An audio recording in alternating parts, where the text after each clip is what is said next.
बेटे से मिला अपमान। मेरी ब्लड प्रेशर की दवाई ख़त्म हो गई है और मुझे खांसी भी बहुत हो गई है। साहिल बेटा, आज रविवार है, तेरे ऑफिस की छुट्टी है तो ज़रा मेरे लिए दवाई ले आना, खांसते हुए बोली सीमा जी। साहिल गुस्से से बोला, हफ्ते में एक दिन तो ऑफिस से छुट्टी मिलती है माँ, और उसमें भी आप और पापा अपनी फरियादों की लिस्ट शुरू कर देते हो। कितना भी कर लो मगर आपको मुझसे कोई ना कोई शिकायत लगी रहती है। एक दिन तो मुझे चैन से घर में आराम करने दो। साहिल के पिता मनोहर जी और सीमा जी साहिल के ये कड़वे शब्द सुनकर आंसुओं के 2 घूंट पीकर रह गए। वैसे भी साहिल ने पहली बार थोड़ी कहा था। मनोहर जी ने जब पिछले सप्ताह साहिल से आंखों का चश्मा ठीक करवाने को कहा था, तब भी साहिल ने यही कहा था, आपको और माँ को वैसे भी क्या काम है, सोने और खाना खाने के अलावा। खुद तो रोज़ घर में मज़े से रहते हो, मगर मुझे एक दिन भी मज़े में नहीं रहने देते। रविवार आता नहीं है कि कभी बाम की शीशी ला दो तो कभी दवाई ला दो। पूरे सप्ताह में मैं वैसे भी व्यस्त रहता हूँ, एक रविवार तो मिलता है आराम के लिए, उसमें भी तुम दोनों अपनी फरियादों की लिस्ट मुझे पकड़ा देते हो। सीमा जी और मनोहर जी दोनों की अब उम्र हो चली थी। उम्र अधिक होने के कारण वे दोनों ज़्यादातर बिस्तर से उठ नहीं पाते थे। दोनों वृद्ध दंपत्ति बीमारियों से ग्रसित थे, जिस वजह से दोनों पूरी तरह बेटे बहू पर आश्रित थे। 50 वर्षीय सीमा जी जब से एक बार बाथरूम में गिरी थी, उसके बाद फिर कभी चल ही नहीं पाई थी, और मनोहर जी भी हार्ट अटैक के बाद की गई बाईपास सर्जरी के बाद बीमार ही रहते थे। बेटा बहू का ही आसरा था इस उम्र में, मगर वे लोग भी वृद्ध दंपति पर ध्यान नहीं देते थे, और कुछ भी कहो तो कहते थे इनकी शिकायतें और फरियादें कभी ख़त्म ही नहीं होती। साहिल अपने माता पिता को खरी खोटी सुना रहा था। उतने में उसकी पत्नी निशा का फ़ोन आता है, जो पार्लर में फेशियल कराने गई थी। निशा बोली, साहिल, मैं यहाँ पार्लर में हूँ, क्या तुम मुझे लेने आ सकते हो? साहिल, जिसकी आवाज़ अपने माता पिता के लिए इतनी कठोर थी, निशा का फ़ोन आने पर जैसे उसकी आवाज़ में मिश्री घुल गई। हाँ डार्लिंग, अभी आता हूँ, वैसे भी आज संडे है, फ्री हूँ, बोलकर उसने अपनी बाइक की चाबी निकाली और तुरंत निशा को पार्लर लेने चला गया।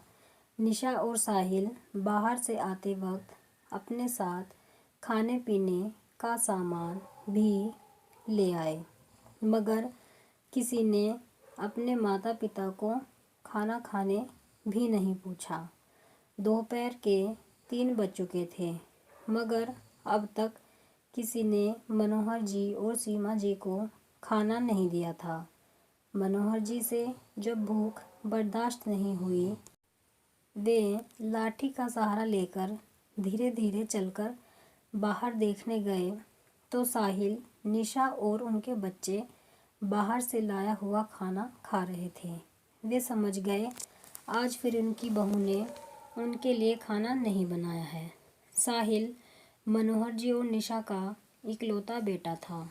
जिस साहिल को पढ़ाने लिखाने उसके माता पिता ने अपना खून पसीना एक कर दिया था, वही बेटा बड़ा होकर इतना बदल जाएगा, यह किसी ने सोचा तक ना था। मनोहर जी अपने कमरे में आए तो देखा बेचारी सीमा जी ज़ोर ज़ोर से खांस रही थीं। सीमा जी के पास पड़ी बोतल का पानी भी ख़त्म था। बहू तो कभी सास ससुर के कमरे में ही नहीं आती थी। कभी कभार दोनों पूरे दिन भूखे ही रह जाते थे। कभी कभार बहू खाना दे जाती थी तो खा लेते, वरना भूखे ही सो जाते थे। सीमा जी की खांसी की आवाज़ सुनकर बाहर बैठी निशा जोर से चिल्लाई, बुढ़िया पूरे दिन खांसती रहती है, चैन से खाना भी नहीं खाने देती। साहिल बोला, उन दोनों को काम ही क्या है, तुम क्यों गुस्सा करके अपना मूड खराब कर रही हो। मनोहर जी और सीमा जी फिर आंसुओं के 2 घूंट पीकर रह गए। मनोहर जी लाठी का सहारा लेकर रसोई में गए और सीमा जी के लिए पानी ले आए। साहिल यह देखकर मनोहर जी के कमरे में आकर गुस्से में बोला, पापा हम क्या खा रहे हैं? यही देखने आए थे ना आप लोगों के लिए निशा खिचड़ी बना देगी जो थोड़ी देर बाद आपको मिल जाएगी। यूँ किसी का खाना झांकने आना अच्छी बात नहीं, समझे? कहते हुए साहिल ने ज़ोर से उनके कमरे का दरवाज़ा बंद कर दिया। मनोहर जी तो बेचारे पानी लेने आए थे। साहिल ने जो भी कहा उस बात का मनोहर जी के दिल पर ऐसा असर पड़ा कि उन्हें हृदयाघात हो गया और वह उसी पल भगवान को प्यारे हो गए। सीमा जी ने मनोहर जी को बहुत जगाने की कोशिश की, मगर मनोहर जी की आंखें सीमा जी को निहारती हुई खुली की खुली ही रह गई थीं। बाहर से साहिल और निशा की हंसी ठिठोली की आवाज़ें आ रही थीं। किसी को अपने माता पिता की कोई फिक्र नहीं थी। सीमा जी ने पास पड़ी मच्छरों को मारने वाली दवाई उठाई और खा ली, और वे भी मनोहर जी के कंधों पर सिर रखकर हमेशा के लिए उन्हीं के पास चली गई। दोस्तों, यह दुखद निधन कहीं आपके घर में ना हो, इसलिए अपने वृद्ध माता पिता पर खूब ध्यान दें, उनकी हर इच्छाएं पूरी करें। जो माता पिता बचपन में अपने बच्चे की हर फरियाद पूरी करते हैं, बुढ़ापे में उनकी फरियाद बच्चों को फरियादों की लिस्ट क्यों लगती है? आप कमेंट में ज़रूर बताएं कि ये कहानी आपको कैसी लगी है, आपकी क्या राय है इसके बारे में। अगर कहानी आपको पसंद आई है तो वीडियो को लाइक करें, शेयर करें और चैनल को सब्सक्राइब करें ऐसी ही कहानियों के लिए।